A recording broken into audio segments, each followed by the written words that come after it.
नमस्कार दोस्तों, स्वागत है आप सभी का पाथफाइंडर पर। हाल ही में आपको मालूम होगा डिफेंस एक्विजिशन काउंसिल की एक बहुत ही ऊंचे स्तर की मीटिंग हुई थी, जिसमें कि भारत सरकार के द्वारा लगभग 8,500 करोड़ की यहां पे डिफेंस उपकरण थे, जिसको की अप्रूवल मिल चुका है।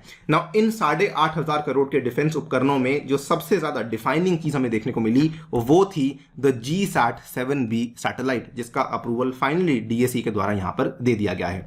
ना ये जो GSAT-7B सैटेलाइट है, को कहा जा रहा है ये भारत में इंडक्ट होने वाली सबसे लेटेस्ट मिलिट्री सैटेलाइट है।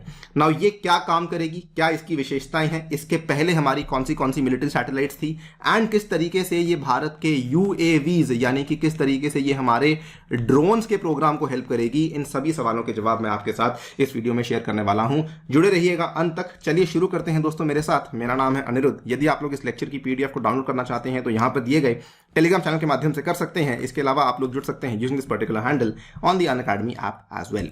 राइट, शुरू से शुरू करता हूं। आज से लगभग 7-8 साल पहले की बात है। 2013 में भारत की पहली मिलिट्री कम्युनिकेशन सैटेलाइट को लॉन्च किया गया था। दोस्तों इस सैटेलाइट का नाम था GSAT-7। इसको हम लोग लोकली एक और नाम से भी बोलते हैं, दैट इज रुक्मनी। तो इसको रुक्मनी का नाम भी दिया गया था। और ये वाली जो सैटेलाइट थी ये भारत ने भारत में से लॉन्च नहीं करवाई थी, इसको हमने लॉन्च करवाया था फ्रेंच गुयाना में से। और ये सैटेलाइट जो कम्युनिकेशन सैटेलाइट थी ये केवल और केवल भारत की नौसेना के लिए लॉन्च करी गई थी। ये भारत की पहली कम्युनिकेशन मिलिट्री सैटेलाइट थी जिसको कि लॉन्च करवाया गया था।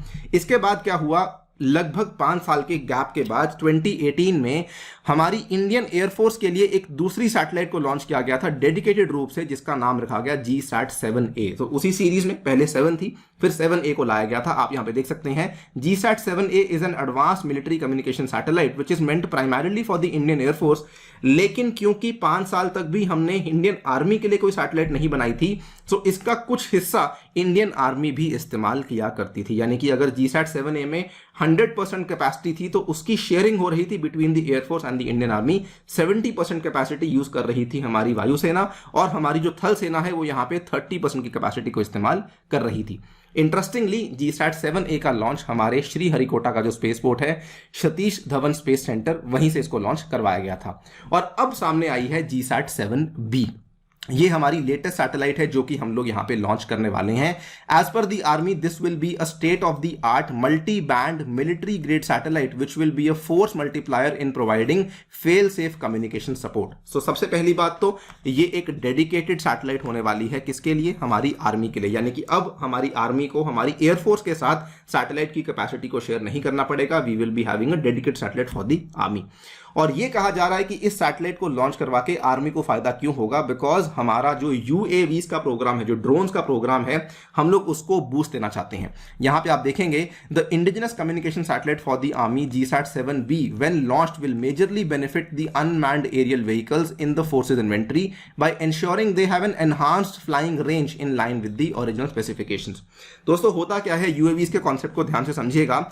UAVs या ड्रोन्स बेसिकली क्या होते हैं कि जब आप इनको उड़ाते हैं तो इनको ऑब्वियसली चलाने वाला कोई चालक होता है, कोई रिमोट कंट्रोल से इसको देख रहा होता है। प्रॉब्लम क्या होती है कि जितनी भी इनकी रेंज होती है, लेट अस से इनकी रेंज 10 किलोमीटर की है, तो जो चलाने वाला चालक है, जो रिमोट कंट्रोल इसको हम लोग ऑपरेट कर रहे हैं, हम लोग इसके 10 किलोमीटर की पोटेंशियल का इस्तेमाल नहीं कर पाते, बिकॉज लाइन ऑफ साइट उतनी दूर तक नहीं जाती है।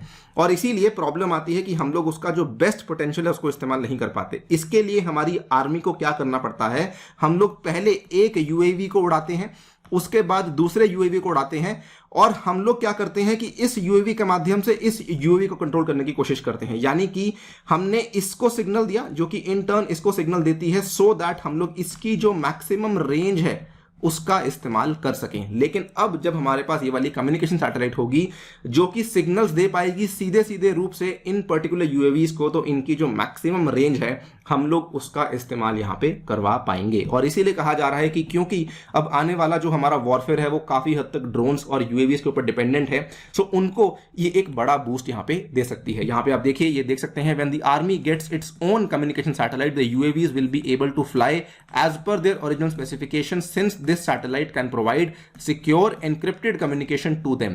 This will aid in enhancing the operational reach of the UAV. So this is the main purpose जिसके लिए आर्मी को ये वाली कम्युनिकेशन सैटेलाइट प्रोवाइड करवाई जा रही है हमारी सरकार के द्वारा। इतना ही नहीं, हम लोग ऑलरेडी कई सारे हेरॉन ड्रोन्स का इस्तेमाल कर रहे हैं जो कि भारत ने आज से कुछ महीने पहले इजराइल से प्रोक्योर किए थे। उसको लेकर हमने वीडियो बनाई थी, आप इसको जाके देख सकते हैं।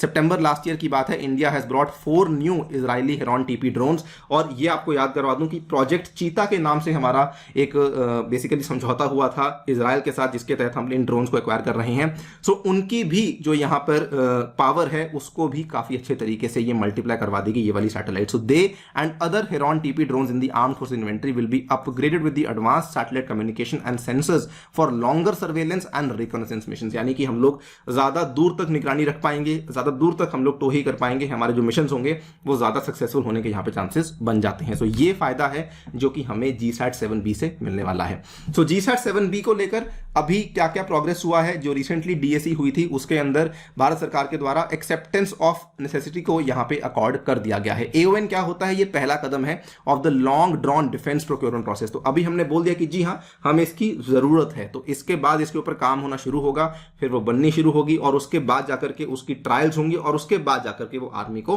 प्रोवाइड करवाई जाएगी। नाउ यहां पर ऑब्वियसली इंडिया के ऊपर काफी बड़ा एक जो है खतरा मंडरा रहा है, वो ये है कि हमारा जो पड़ोसी देश चाइना है उसके पास 4 गुना से भी ज्यादा ऑपरेशनल सैटेलाइट्स दी हुई हैं। सो ये it will depend upon a lot कि हम लोग कितनी तेजी से ये काम करते हैं और कौन इसको बना रहा है और क्या हम लोग चाइना को यहाँ पे मैच कर पाते हैं या फिर नहीं कर पाते। सो अगर हम ये बात करें कि इसको कौन बनाने वाला है, सो पहली बात तो इसको इंडिजिनसली तैयार करवाया जाएगा, इसमें बाहर के हम लोग कंपोनेंट्स इस्तेमाल नहीं करने वाले हैं। ISRO will likely make and launch the satellite while other Indian companies would supply the various components and the sub systems to it. So यहाँ पर भी कहा गया है कि मेनली जो यहाँ पे सप्लाई होगा वो सारा का सारा इंडियन कंपनीज के द्वारा करवाया जाएगा। ये कब दी जाएगी दोस्तों, इसको लेकर टाइमलाइन अभी क्लियर नहीं करी गई है। ऐसा कहा गया है कि would take a few years, यानी कि that is still doubtful, ये नहीं मालूम कि इसका एग्जैक्ट डिलीवरी जो है वो कब होने वाला है। इसके अलावा before I and the video बताना चाहूंगा कि ऑलरेडी हमने 3 सैटेलाइट्स के बारे में डिस्कस किया, GSAT-7, 7A एंड 7B। इसके अलावा हमारी कुछ अन्य सैटेलाइट्स भी हैं जो कि भारत की मिलिट्री बेसिकली इस्तेमाल कर रही है हमारे मिलिट्री पर्पसेस के लिए। इसमें आपकी सैटेलाइट प्रमुख रूप से आती है एमीसैट के नाम से, जिसको कि अगेन इसरो ने डेवलप किया था। इसको अप्रैल 2020 में लॉन्च किया गया था थ्रू दी PSLV। और इसमें आपको बता दूं कि ये भारत के लिए बहुत सारी इलेक्ट्रॉनिक सर्वेलेंस कैरी आउट करती है अक्रॉस इंडिया। और साथ ही में हमारी एक और सैटेलाइट है RISAT-2BR1, जिसको कि हमने दिसंबर 2019 में श्रीहरिकोटा से लॉन्च किया था।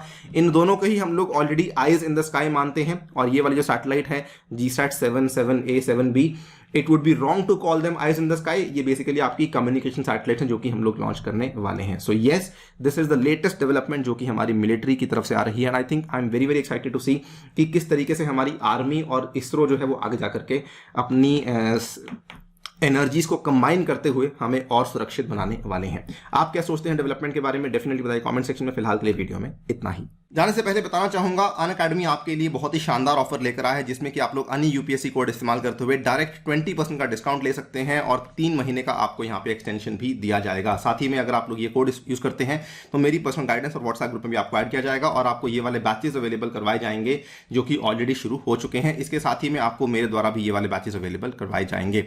और ऑल्सो आप लोग टेस्ट सीरीज में भी एनरोल कर सकते हैं यूजिंग द कोड अन्य UPSC। ये वाला आपका 6 महीने का ऑफर है, ये वाला आपका 12 महीने का ऑफर है, जिसमें कि आप लोग डायरेक्टली एनरोल कर सकते हैं। इसी नोट पे आपसे लेता हूं विदा। Thank you so much for listening, stay tuned and stay safe.